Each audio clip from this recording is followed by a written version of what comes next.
Okay, hello everyone and welcome back to our OpenGL Math Visualizer series. Today is going to be a bit of a shorter video. We're just going to go over the directional light, which is the concept that we missed in the last stream because we ran into a few errors. It turned out that it was a file formatting error in the Vertex shader. It could have been an end of file thing, but if you either take the file directly from the GitHub, or if you just put a new line afterwards, it should work. And what you'll end up seeing is this. So we have the rectangle in the middle, and then this is just the sphere offset by some value, and it has the colors determined by the texture coordinates.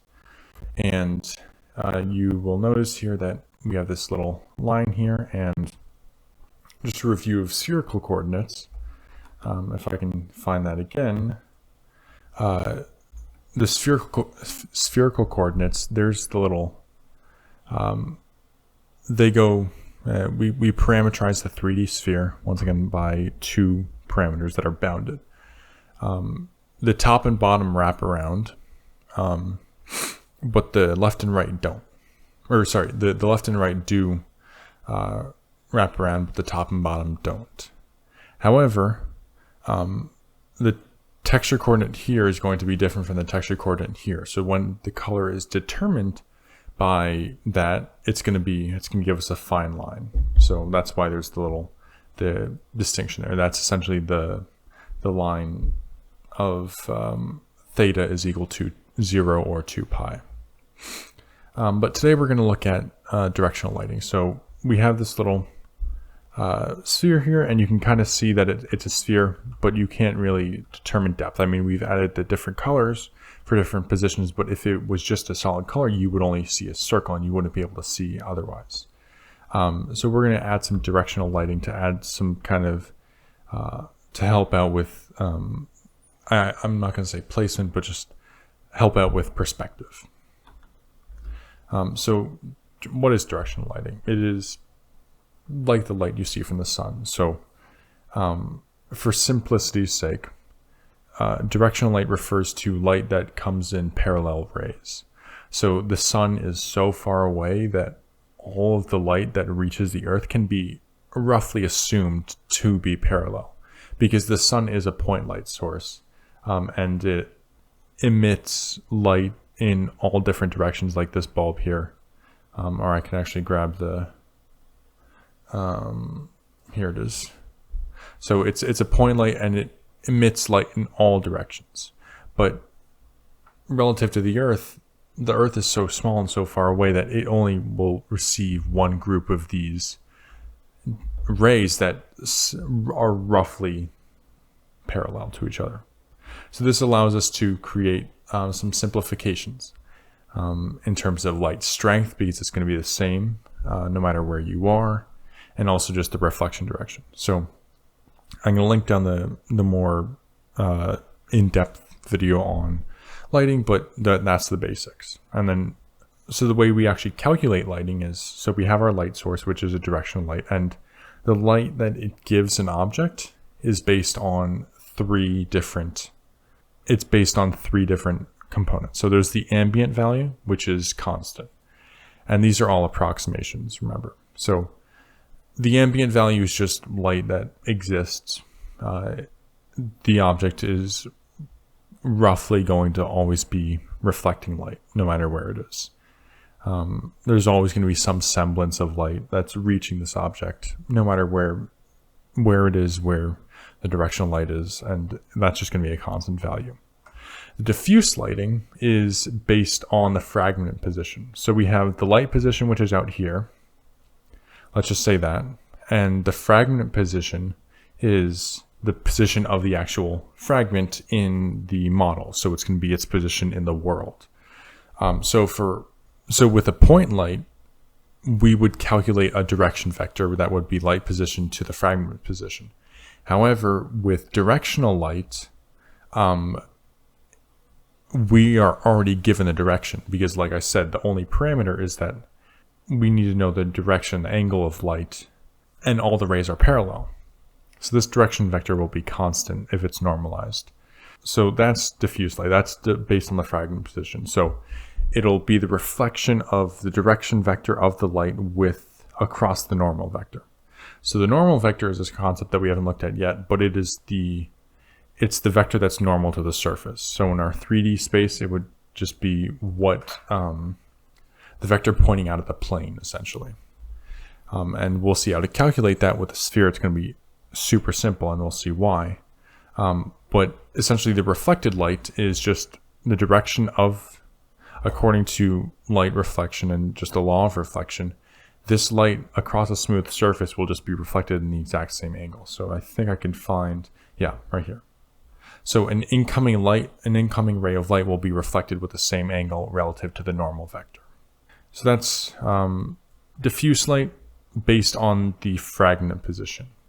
Specular light is more of an intensity value, so it's based on the view position. So you'll see that when you're more oriented to the reflection ray of light, like on a shiny object, if you direct the light or direct the reflection into your eye, you will see a brighter spot.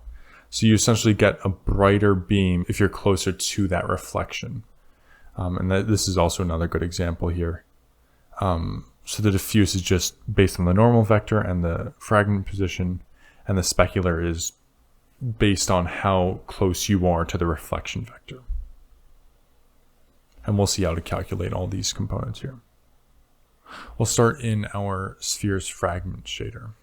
So once again, we have our fragment color that's determined by texture coordinates. We're going to start by giving the fragment color a base value of just 0. So vec4, 0.0, 0, 0, and 1. So this is just the color black.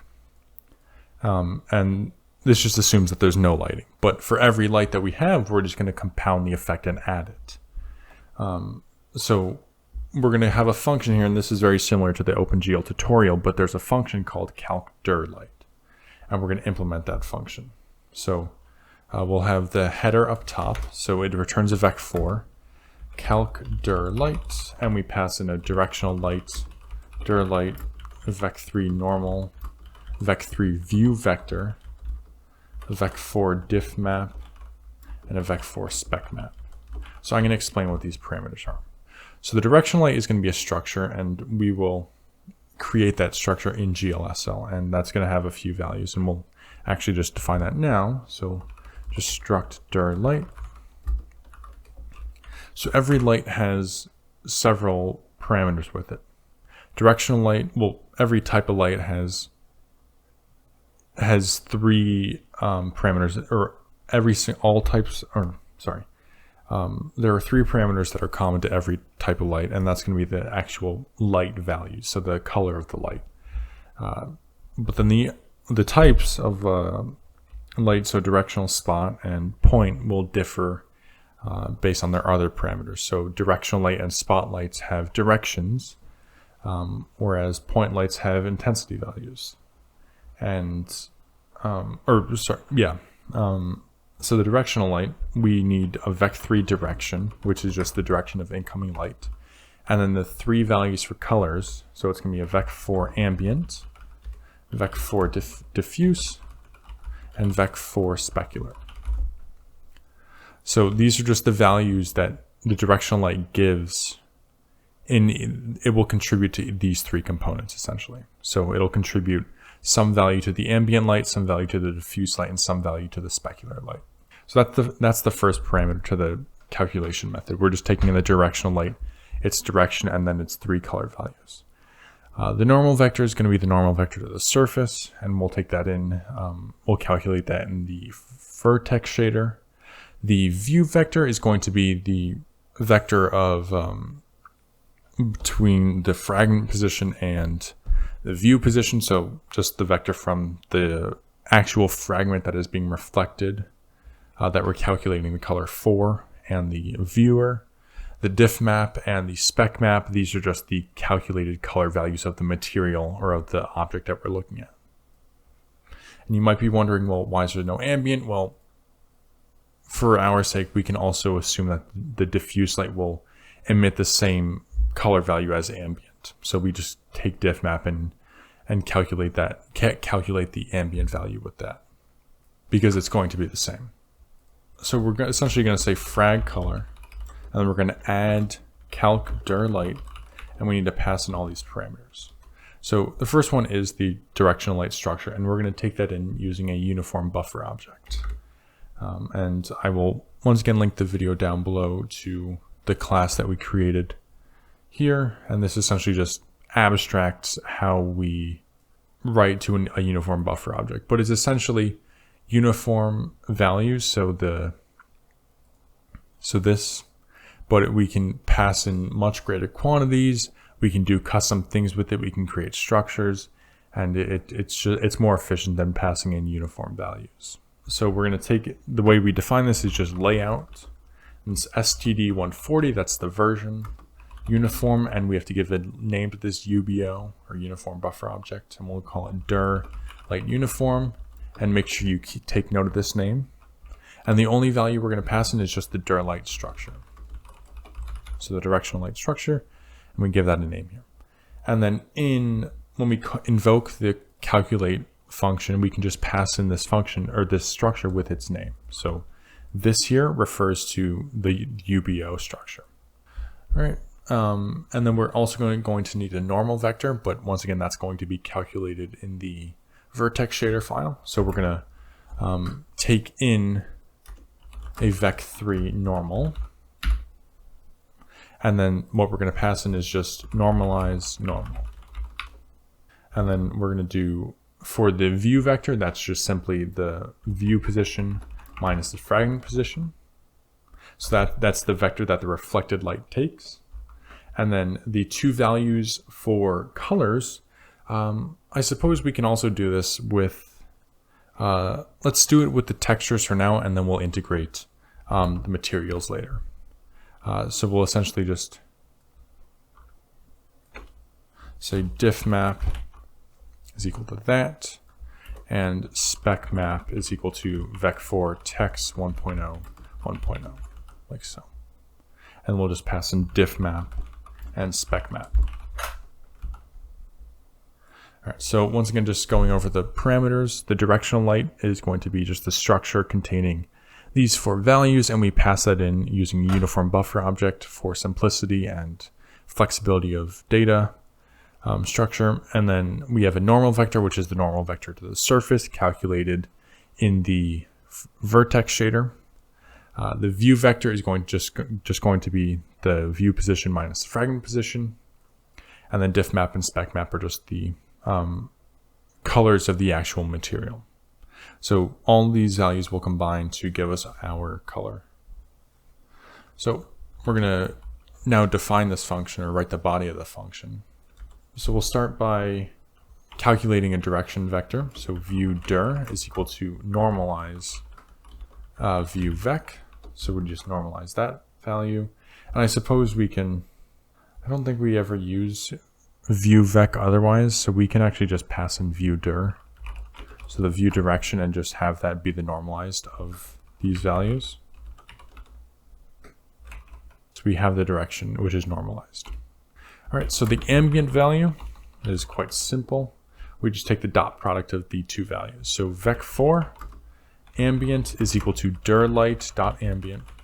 So the directional light gives an ambient value, and that's different from its diffuse value. But for the materials, we're going to assume that diffuse and ambient are the same, simply because it's just the natural color that the material reflects. So it's directional light dot ambient dot product with diff map, and this returns a vector.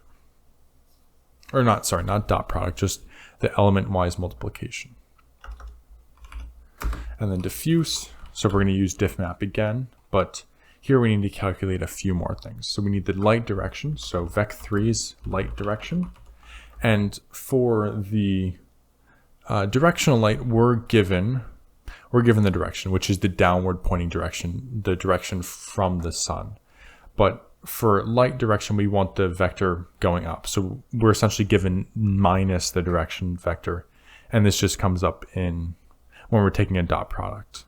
And we'll see why, but I don't have my tablet out. But essentially, so if we were to take the dot product of this vector in its positive, so if we were to get rid of the negative sign and just assume this was the positive direction, taking this vector, this dot product with the normal would put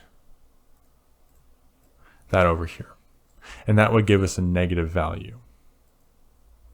However, there's obviously a positive value. There is going to be a positive contribution to the light, so we need to take the negative value of the direction. So light direction is equal to normalize minus dir light dot direction. And then we calculate the diffuse constant. So float diff is equal to the maximum of the dot product of the normal and the light direction and 0.0. So the diffuse constant is based on the dot product there. So once again, if we assume that this is the positive direction, that dot product is going to be negative. So this would just give us a 0 value when there's definitely going to be a positive contribution to the light. So we need to take the negative direction and then take the dot product between the two, and dot product is just essentially a measure of parallelness, or how aligned the values are. So that's the diffuse constant. Another good example is here. So we essentially have our negative direction here. It's going out, and we can see that not much light is going to be reflected here so this is the normal vector to the surface. And the dot product will be very small. There's not much in parallel, so it's not going to be much light reflected, which is exactly what we expect. And then once again, we take the maximum of this value with 0, because if this dot product is negative, then it's going to essentially be, the light's going to be quote unquote behind the object.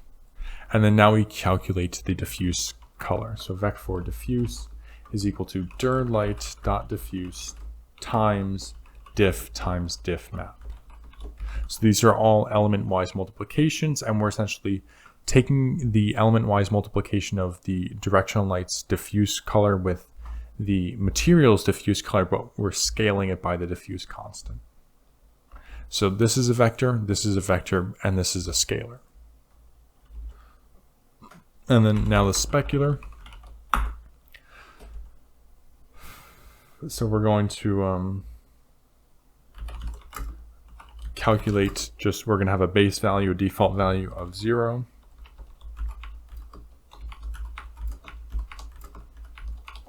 Like so.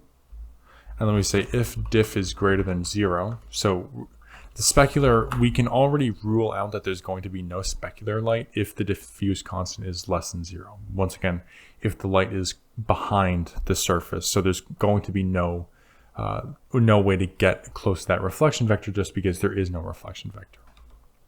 So if diff is greater than 0, then we have specular reflection. So vec3, we're going to calculate a halfway direction. And let me see if there's a diagram here. Here we go, yeah. So this is for a point light. So this is the light, this is the viewer. So we have the direction light, which comes in, and this is the normal, and this is the view vector. So V1 here is the view vector, and this is the normal, and this is the negative direction.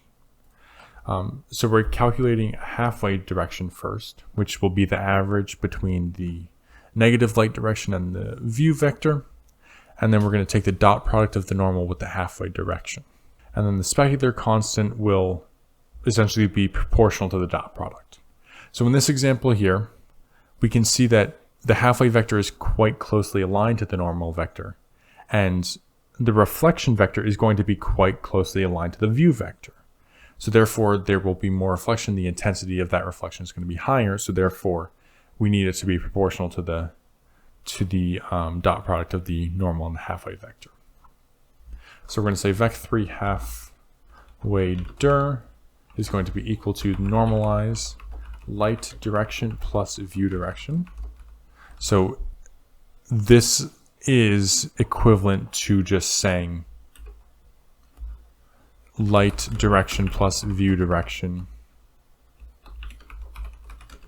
plus plus view direction over 2. So that would be the average. But then we want to normalize it for the dot product, so that constant becomes irrelevant at that point, because we're always going to, because normalizing it will just make the magnitude 1. So whatever we do, whatever we divide it by, will not make a difference. It will always have the final magnitude of 1.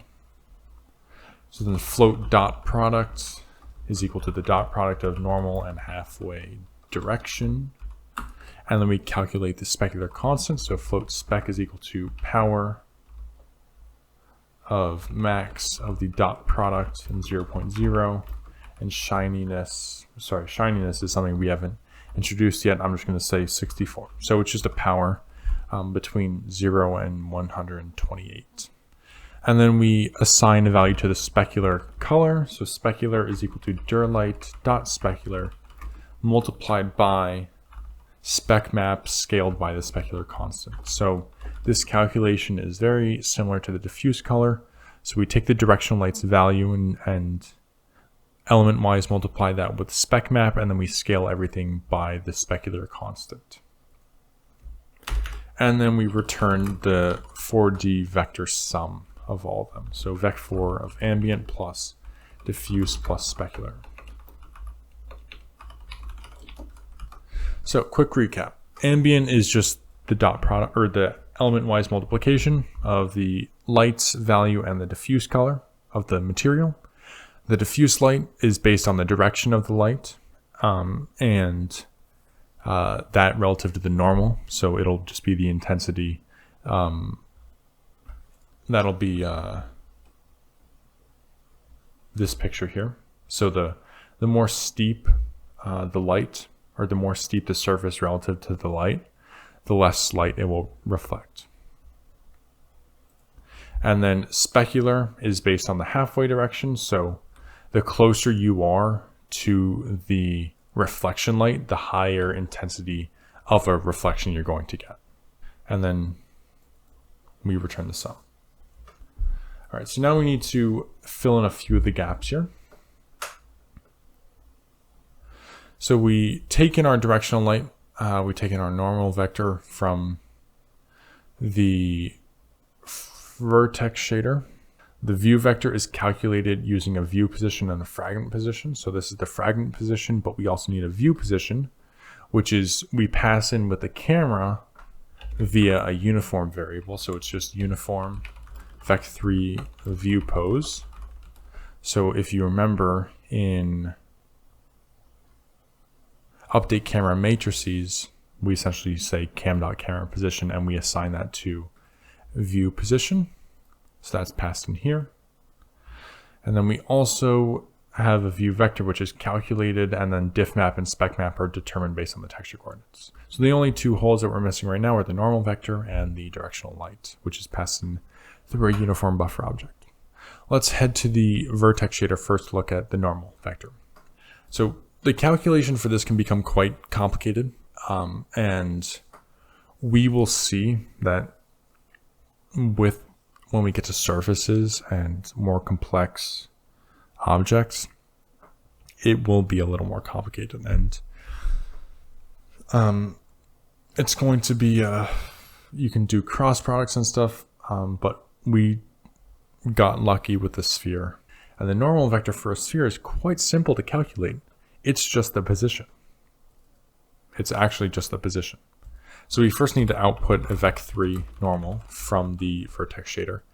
And if you think about it, a sphere is made up of all the points that are radius 1 from the origin. And the position of each, and if you consider each point on that sphere as a vector, its position as a vector, then its position going out, the normal vector will just be that position. It's I don't have an image, but you can kind of just think about it. If you start at the origin and you draw a line to the point, it's going to be perpendicular to the surface of the sphere. And it's the same with the circle too. No matter what line you draw from the origin, it will be perpendicular to the surface. So the normal vector is just equal to the position. And we take that in through the layout, through the vertex buffer object. And this normal is, it's going to be constant. It's not going to rely on the size or the offset, just because we're not rotating anything, and even if we did, it wouldn't change because it's a completely smooth sphere. But that's the normal vector. And then finally, we have our directional light, which we will be setting up in the main file. So I'm going to go back to the main file, and I'm going to include rendering/uniform memory.hpp. And we also have to create a structure much like the structure in the fragment shader. You can actually just copy and paste, or you can't copy and paste it, but we're going to have a structure here. So type def struct, and we'll call it dirlight, and it has a glm vec3 direction, a glm vec4 ambient, glm vec4 diffuse, and glm vec4 specular. Once again, the direction is just the direction of the light rays, and these three are just the color values that the light emits. And we can play around with those. All right, so we will set up lighting here. So we're gonna have a directional light, dir light is equal to, and we'll just say the direction is minus 0.2f, minus 0.9, minus 0.2. The ambient is 0.5 in RGB and 1 in the W value. The diffuse is going to be 0.75.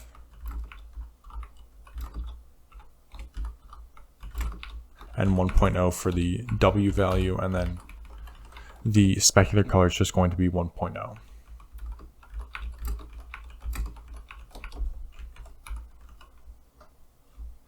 Okay. And then now we need to set up the uniform buffer object to actually write the directional light. So the way we do this is, don't worry about the syntax right now. I'll go back and explain it, but it's just UBO, the namespace, colon, UBO, the class, directional light, UBO, and we're going to initialize this using our structure.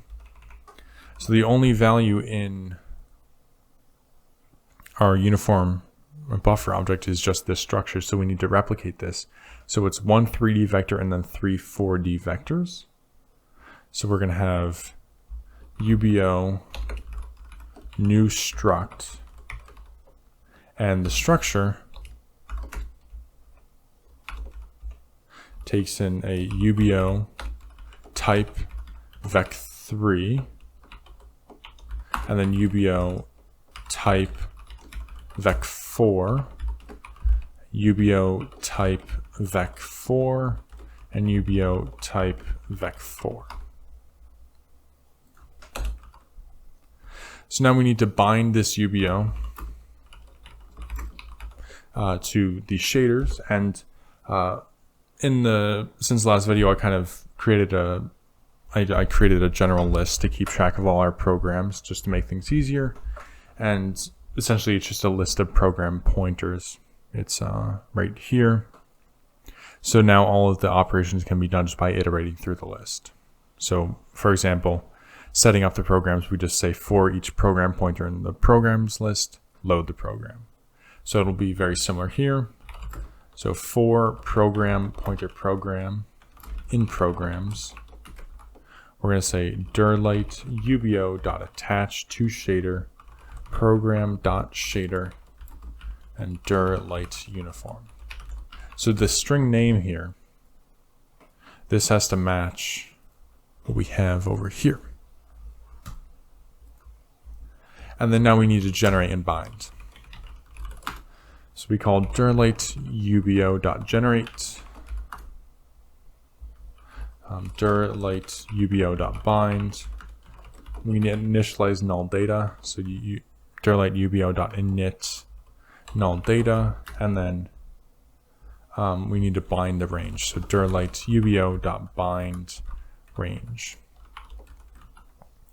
So this is just the process to set up our data, and we actually need to pass in GL static draw with the data, so just the usage value. And then writing it, so it's going to be dirlight ubo.start write,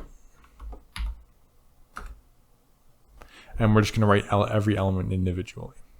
So dirlight ubo.write element, and the type is going to be glm vec3, and it's going to be a reference to dirlight.direction, or dir, sorry. Dirlight ubo.write element, it's going to be a glm vec4 this time, and then dirlight.ambient, and then it's going to be dirlight.diffuse and dirlight.specular in that order. And that's it. So we have now written the value to the fragment shader, and it has everything it needs. I believe if we run this now, this should work. Although I'm not confident, but let's try it. Let's look at this. Yep. Okay, so it needs diff map and spec map. It doesn't know what those are.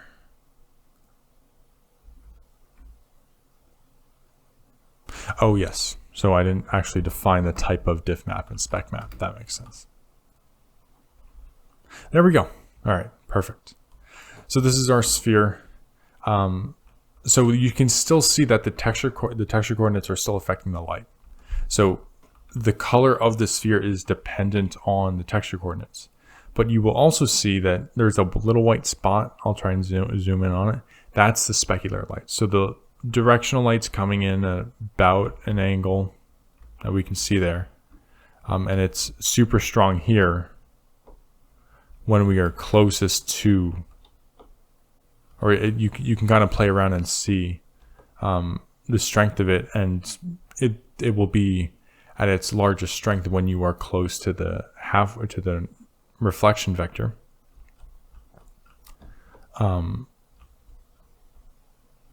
And then once again, the color of the material is based on the texture coordinate, which is cool. And yeah. So you can play around with the light values and see how it changes it. So we can make like a red light. So if I did the directional light is just 0.5, it only has a red component. Or do I?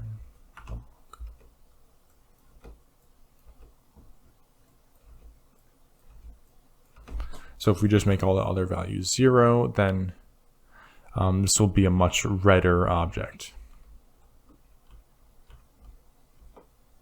You can see that it doesn't even have any other component. It's only showing red because when you take dot products or the element-wise multiplication, it's only going to give the red component. So that's why it's doing that. Yeah. And I suppose we can look at materials, but that's also a sidebar that I'll do. It involves setting up more vertex buffer objects, but essentially the material header file is just a bunch of static materials that were taken from the internet at this link. And it just gives a bunch of color values that you could see in common materials. And yeah, it's super cool. You can play around with this, and I'll post the code in the GitHub commit on how to implement this using the Vertex, the VBOs, but it's the same thing as with the offset and size VBOs. You just have a different VBO for each color value. So you have one for the diffuse and one for the specular. And you just pass in, you have a list in the sphere class, and you just add to that with every instance. You can just pass in the add instance function, you can just pass in a material here and then add those color values to a list here. And yeah, so that is directional light. Somewhat of a quick video. Once again, I'll put links to reference videos down below that have more in-depth explanations on some of the concepts.